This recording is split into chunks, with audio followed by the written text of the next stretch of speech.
like that, I'd make sure I got the architecture correct. But like on that one in particular, that architecture is from somewhere that exists, but the background may have been different. Yeah. And these days, if like when you ride around, even around here, there might be a shopping mall in the background. There might be telephone wires. So if that's artistic license, and I leave that stuff out to make a more idyllic picture. Like if that one had a shopping mall in the background, would you guys have bought it? I mean, you know, maybe not. New Jersey shopping. Right, yeah. Artistic Photoshop. But It's a developer. yeah, but because you want that idyllic feel and something you can connect with emotionally and all that, and especially like at a time of day like that, like Yeah. the barn, it's not quite in silhouette yet, but it's going to be, you know, the sundown. Those are special moments. The time, like you could look along this wall, like these are all nighttime paintings. There's a moon, there's stars. There's a lot of sunset paintings or sunrise paintings or nighttime with lights lit. Those are the moments that they speak to me most. You know, Yeah. they just because they're fleeting. Yeah. They don't last long, and when you catch them, that's just something special. Like even to this day in my studio, I'll just go out and watch the sunset. Or in the morning, like I have pastures of cows behind my place, and the sunrise is like right over the pasture, and I'll just go out and watch it and take pictures and the colors I see and that kind of stuff. I will put like that, those colors. That's right out the front door of my studio. You know, those colors, and I mean you get the same colors here too. And sometimes I'll intensify them or whatever for artistic purposes, you know. But that makes the kind of painting you want to look at every day. Sure. It makes you feel like. You'll have to tell me next year when you come back for another one. If that one made you feel good all year, you know, and chances are that's why you connected to it, you know. So yeah, I'm glad. I'm glad. Thank you. You only gave us a year. Can't we come back sooner? You know, tomorrow. Tomorrow, I'm all for it. Cherry on lips. Yeah. Now wait, now there's another one too. There's the one with the red roofs. Yes. Who did that? What? Yeah. Okay, all right. Yeah. Oh, one for each. Oh, yeah. Okay, cool. Any questions on that one? Was it the red roofs that drew you to that one? Yes. The way Was. the color popped? Exactly. Okay. Yeah, it worked. That's cool. Yeah. No, and I love that, and that's probably one of the reasons that one over there sold earlier It's too. gorgeous. Yeah, it's just that pop of red. It really looks good in the house. How long That's does what it we take did too. We did the That was red. all right. You did? Yeah. Is that what- How long does it take? So, Okay. no, we have No, one. you did, Our place up Because here I has one. wanted that one. Okay. So. Oh, you didn't know. Okay. So how long does it take is the next question, and that's, you know, Terry, I think sometimes says, 56 years. If that's you know,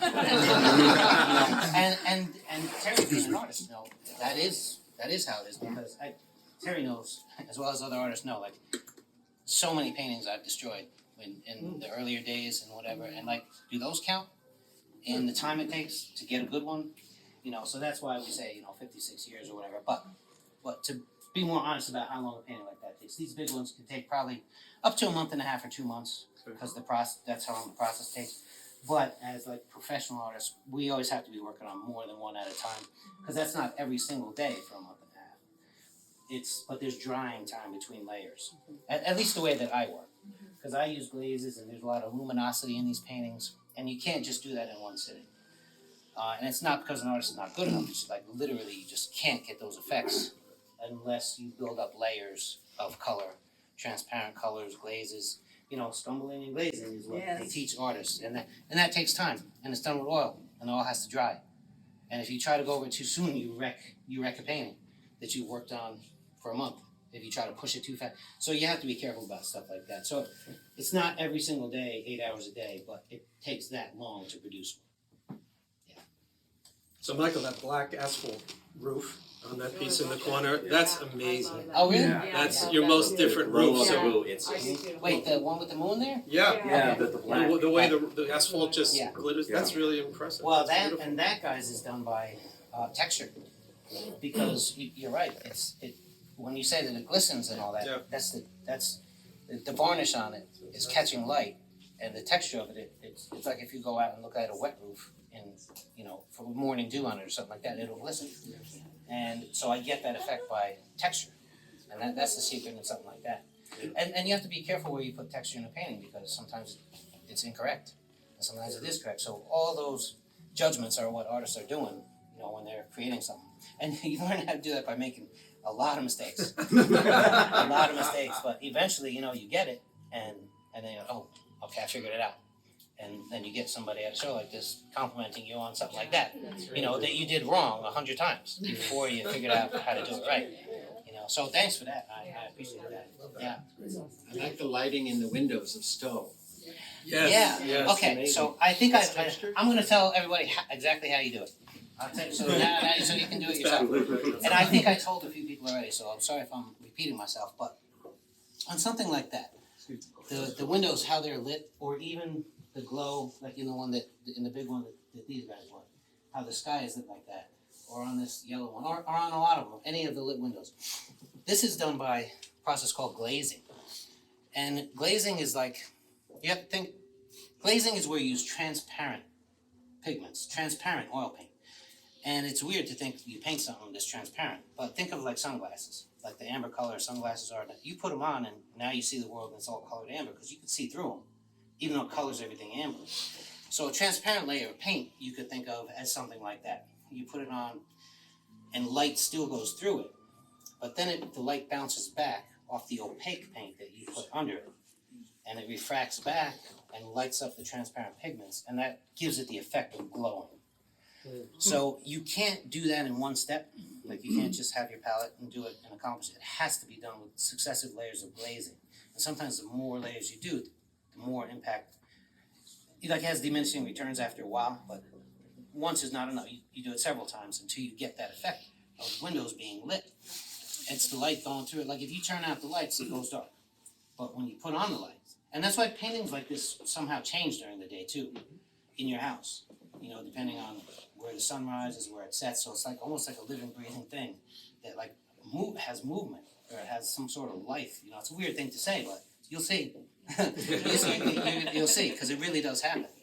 And so that's how you get effects like that. And we've had people, I think Terry's seen it before, and I've seen it, where people try to look behind the painting because they think there's a light. It's lighting it up. But that is how you achieve those effects. You know, and you so you can't do it like in an ala prima method. It's like sometimes you'll be through town and somebody will have an easel set up there and they got their palette and they're doing like it's not that they're bad artists, but you can't get that effect in a one shot deal. You have to build it up. So it's like you're crafting the painting. You know, it takes work to do it, and you have to be careful too because you can't beat a painting up. If you look like you work too hard on it, it loses the freshness, it loses the impact of its appeal. So you kind of have to work really hard to make it look like you didn't work very hard. So you know, all these judgments that artists are making, that's the process, you know. That's now you all know how to do it. So you know, do it. Oh yeah. So, how many layers of glazing do you usually do just for the windows, do you think? Good question. Let's see.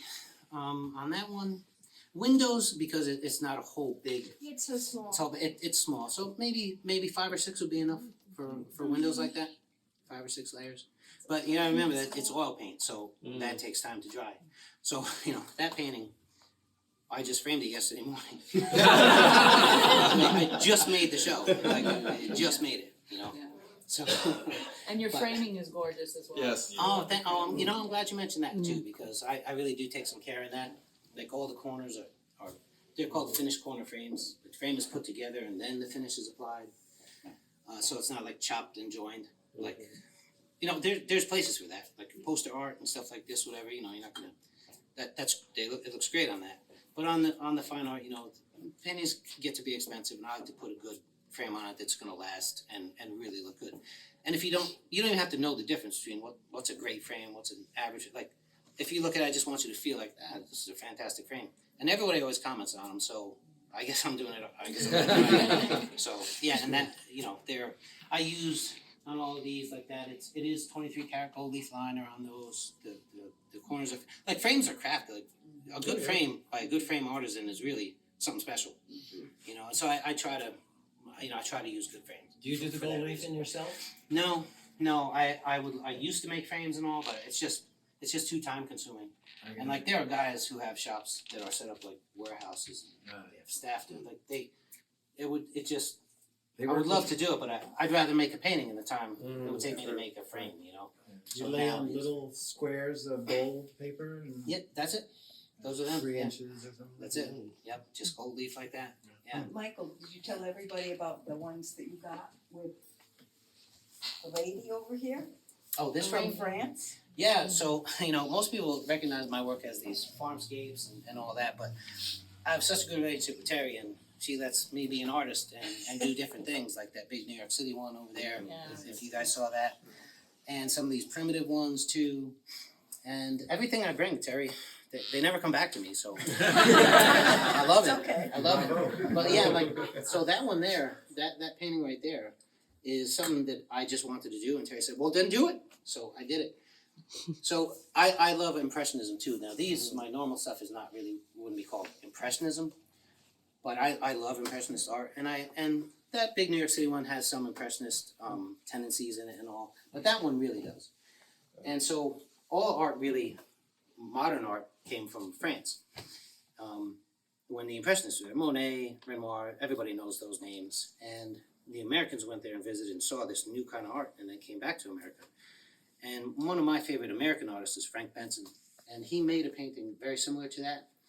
And I saw a big show, and the painting was about that size. And I saw a show at the Virginia Museum of Fine Arts in Richmond, and they blew up that painting to be, it was like 7 stories tall on the outside of the building, and that was the feature painting in the show. And I just remember looking at it like, oh my God, I mean, the painting was this big. So it just really moved me. So I didn't repeat the model. The model he used, her name was Eleanor, it was his wife, and she was standing, looking out at sea with her hands shading her eyes, whatever. So I didn't want to do I don't want to repeat his painting, but sort of as an homage to it, I used this model in that position, sort of looking out to sea, and that frame I had before I did that painting, and it helped inspire this painting, and it was just sort of that frame is from the 1880s, and it's from Paris, and I don't know what painting it housed originally, but it might have been a painting at that time, like an Impressionist painting from that time.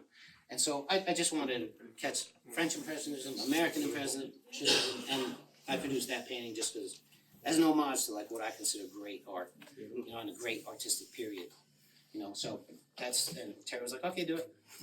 So I did it. So that was it. Could you talk maybe a little bit about, you've got the Impressionists and the primitive and the city was about lots of detail, and this one is action. These are very still, like Hopper kind of. Yeah. Can you talk about how you go, what mood you're in to do those Yeah, things? and mood has a lot to do with it, and keeping it fresh has a lot to do with it. Because I see there's some great artists who I've seen in everywhere I go on vacation, everywhere I go, we go, and I gotta drag her through every art gallery, museum, and whatever. Fortunately, she likes that kind of stuff too. But I just have to go. But in contemporary art galleries like this one, if you're in enough of them, you'll see the same artist, maybe in a different state. Maybe see him in Boston, you see him in New York, and generally artists do one thing. But I never wanted to do that. I started out doing that, and I got tired of it. It was hard to keep it fresh, and maybe I felt like it showed, like I was just churning out paintings, and but when you do work all these different styles, like before you finish a farmscape painting, you're already thinking about a painting like that, or a primitive painting, or the big New York City painting. But it's just a way for me to keep it fresh, and a lot of galleries won't really let you do that. So I'm really lucky that I have Terry, because she lets me do all that stuff. Yeah, no, really, because sometimes people come in and I'm lucky I have Terry. You're right. Oh, write that down. Well done. But so for me, it keeps it fresh, and I think there's something to be said for that, right? Like the paintings are never stale. They're never, at least to me. Hopefully nobody feels that way, But it really keeps it fresh because it's exciting every morning I get up to maybe start a new style. If I had to do the same, like for everybody, right? If you had to do the same thing every single day, I mean, you really have to love it, And if I had to do farmscape painting, if I get a commissioner, so I'm excited about it. But it's just nice to be able to mix it up. So that's why I do stuff like Expanding. that. Sure, and then you know what? It's fun when you've been at it a while. It's also fun to test yourself against like historical, artists from a different era. Like, so I'll learn something in doing a painting like that I'll then apply to a painting like that. And unless you did it, you'd have never learned it. So there's the learning aspect too, which again is why we are always doing museums and visiting, because like the learning never stops, right? That's the fun of it. That is the fun of it. Yeah. And that and like maybe if you're not in it, So it sounds like artistic mumbo jumbo, but it's not. It's not. It's like if you're feeling it, it makes a difference to do all this stuff. It really does. Do you work on multiple pieces at the same time? Yeah, you have to Sure. because of like you glaze a layer with Oh, oils, So, and now you're just sitting there. You have to be doing something else, yeah. especially with the frequency with which Terry sells stuff. you have to be doing other stuff, and that's exciting too. Sure. But I will say, if I'm working in one style, it's hard. Like I can't be working on a farmscape painting at the same time I'm working on that, because it's weird. I don't speak two languages. I wish, but it is like speaking two different languages. And maybe people who can do that can go right back and forth. We have friends who do that, But for me, it's like you have to think differently, and like in a painting like that, the brushes are different, the mediums are different. I use different oil paints. I mix them differently, so that so it's speaking a different language. It's hard to do that. So I'll work on 2 or 3 of these at the same time, 2 of those at the same time, and you do it in groups like that. And do you mix your paints differently? Like, do you mix your paints like the Impressionists on the Yes, canvas when yes. you're doing like that? Yeah, and I'll use historical paints that are still like handmade, like they would have used at that time. Yeah, so because it matters. Like if I use modern contemporary paints on that painting, it may not have looked like a painting from that time, which I was going for on that. Like if you go over that and you really look at the texture and everything, like, you won't see it in like the painting behind you. I think it's not. It doesn't it's uncalled for there. But you have to do it there if you want those effects. So it makes a difference. The materials make a difference. It was really interesting walking around the gallery for the first time and seeing all the different styles with the same Cool. name. It was Yeah. very cool. That guy's pretty good. Yeah. Yeah. Oh, I'm sorry. Yes. So, talking about farmscapes, have you Yeah. ever considered, in terms of mixing it up, where the structure is smaller and you have like maybe farm animals, or there's no, like you do have sun and moon here and there, but Yeah. is it something different like that? Yes. Yeah. And we there was some stuff like that. I'm trying to remember the last piece. Terry, she sold it too quick for anybody to see it. Oh man, I forget. It was it was a big one this size, and it had the far scenery, and you could see forever, and there was cows in the distant fields and all. So yes, I have done that, and I like doing that. I mean, and if you just give me an idea, and I'll do it. Send an idea. Cows, chicken. Yeah. Yeah. Measuring. Yeah. I do. I love doing that stuff. Yeah. I haven't done I mean, a lot of times too, you have to be mindful of what people are looking for when they come to this gallery too, for what you put in it. I mean, like I said, Terry lets me do a lot of stuff, but sometimes like you won't see like Hudson River School paintings in here, and that's just it's not because Hudson River School paintings aren't great, but it's a business and you have to make sales, and it's not really what people are looking for. Fortunately, I do a lot of commissions, and sometimes people are looking for stuff and they don't know who's gonna do it, and Terry's like, well, I know a guy who'll do it. and then I'll do it. Yeah. But so I don't have a whole lot of stuff. There's not a lot of call for a painting like that. So we do have to stick to what people expect. To some extent. And then you have a show and you're able to mix it up a little bit, 'Cause, like wall space in the gallery is valuable. Yeah. Like you have to put stuff that you think people are gonna want. Yeah, and then if somebody wants something different, you know where to send them if they're looking for something that is not available here. Yeah. Thank you. Oh yeah, absolutely. Well, if you have a good idea, come talk to me. House. Yeah. Those are so cute. Yeah, those are great. Yeah, the primitives, I've done different styles of primitives for Terry too, and she has been successful with selling them, and she's been after me to make some primitives. So I did a little something different. And again, I just wanted to do something different this time. So those. cows that I Yeah, right. I know. Terry Yeah. like this, but I gave her something different. This time I gave her something different, and maybe I'll go back to them. Oh, maybe. But I sort of surprised her with these. She never saw anything like that. So I figured, okay, cool. Let me try that. It's fun. Yeah, it's fun. It's fun. It's just fun to do different. It keeps it fresh. Yeah, it really does. It makes a difference. It's fun. When you're painting, you have a good attitude about it and everything. They say it comes through, so hopefully it does. It does. It's cool. Yeah. Well, keep it up. Thank you.